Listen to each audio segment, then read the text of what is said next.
guys, welcome back to Camp Shack Productions. Today I'm back up in the Wasatch Mountains at Big Cottonwood Canyon, and we're gonna see if you can get your cross-country gear for under 50 bucks. I just recently went to one of the local thrift shops in town and purchased these skis. The price tag is still on them. They were $7. I also got these boots at a company called Play It Again Sports. They were about 30, and the poles I also got at the thrift store, and I believe they were $4. So far it's doing pretty well. But again, I kind of wanted to give it a shot and see what I could get out of this. So let's go do a little skiing and see how it works, eh?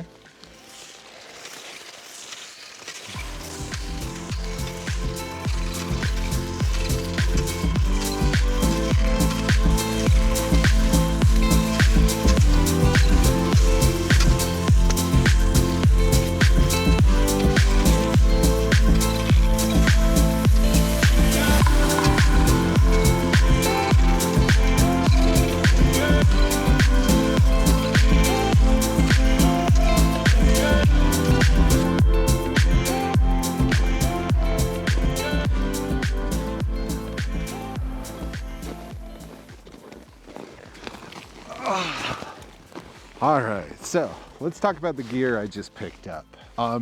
First of all, this does not include any kind of actual snow gear that you might need, like for example, bibs, jackets, gloves, hats, glasses. This is more just about boots, skis, and poles. And this right here is the ski that I'm talking about.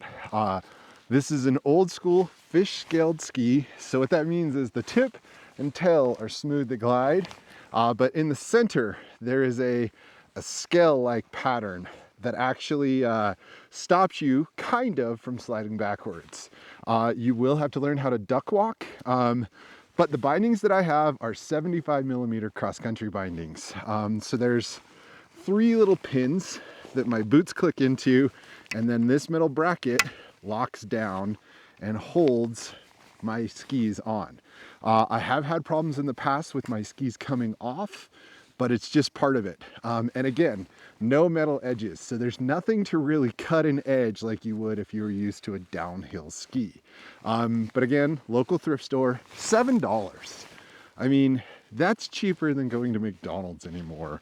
And it is a ton of fun to be able to go out and do that.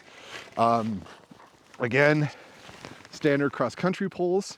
You will buy your cross-country poles much longer than your ski poles. If you have a set of trekking poles, you can use those. Just be careful, you're gonna fall. Make sure that if you do, you don't bend or break your poles. But again, I think these were $2 or $3 for the poles. Super easy. And then my boots are kind of like a hiking boot. They just have a really long tip to them so that they can clamp in to this piece.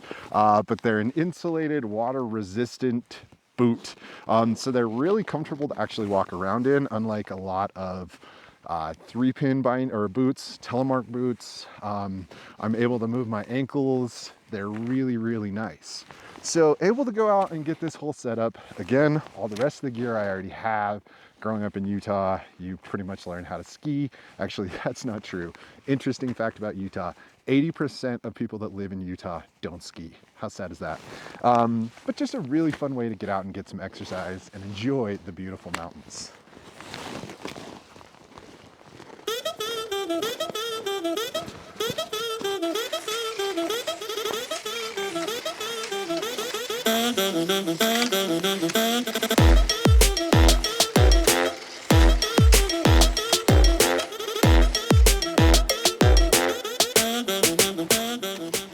All right, y'all. Oh, sorry. It is around 11 degrees right now without wind chill. So that is this much in Celsius. So it is pretty cold out here today.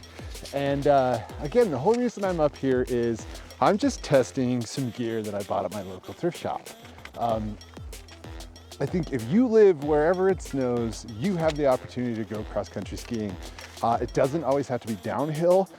A lot of places allow their golf courses to turn into cross-country trails.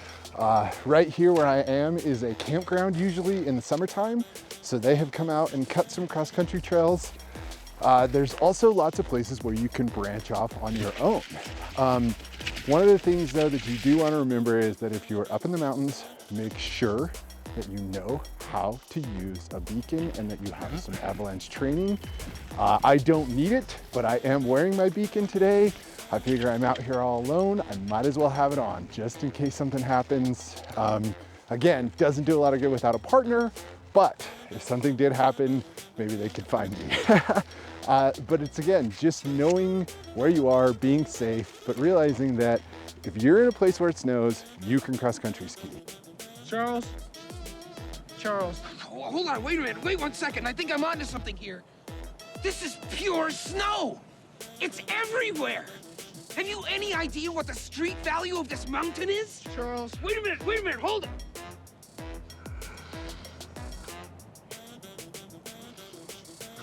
Ah! Oh! Outrageous! I think I froze the left half of my brain. Look! I can't move my right arm! And chances are pretty good you can get some discount equipment. Now, is it the latest, greatest, and most amazing? No. If you are an incredible cross-country skier, you're probably not gonna like this gear. But if you're an incredible cross-country skier, you're probably not watching this video. Stay out of our way. You may ski on that side or on that side, but stay out of the middle here. Hey, Rudy, you can kiss my ass. Not on this side, not on that side, but right in the middle.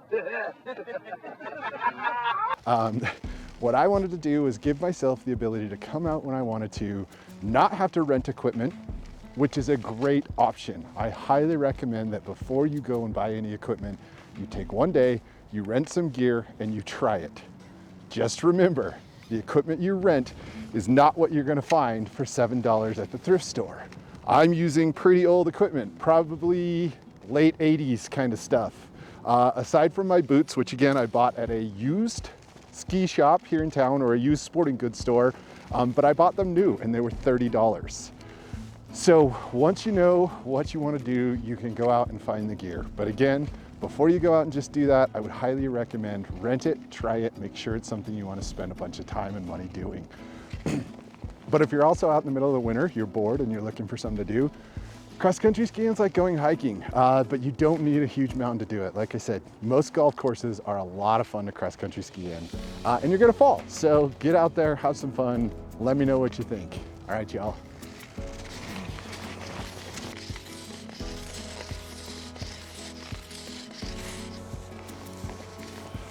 All right, so what are the main differences between cross-country skiing and downhill skiing?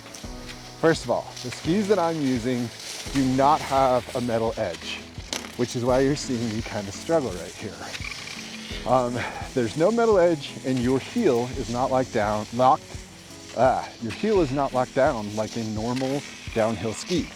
So I can lift my heel and again, no metal edges. So what that means is you're not able to turn like you normally would. And it also means that the downhill sections can be pretty interesting sometimes based on the fact that you're just kind of going for a ride.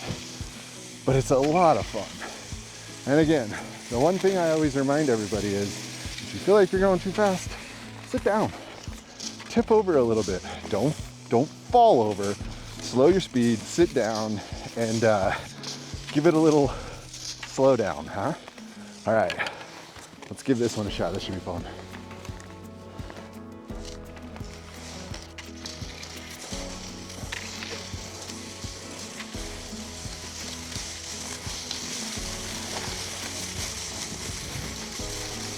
If you feel like you're going too fast, just kind of ride it out as best you can. Not always the easiest, but a lot of fun.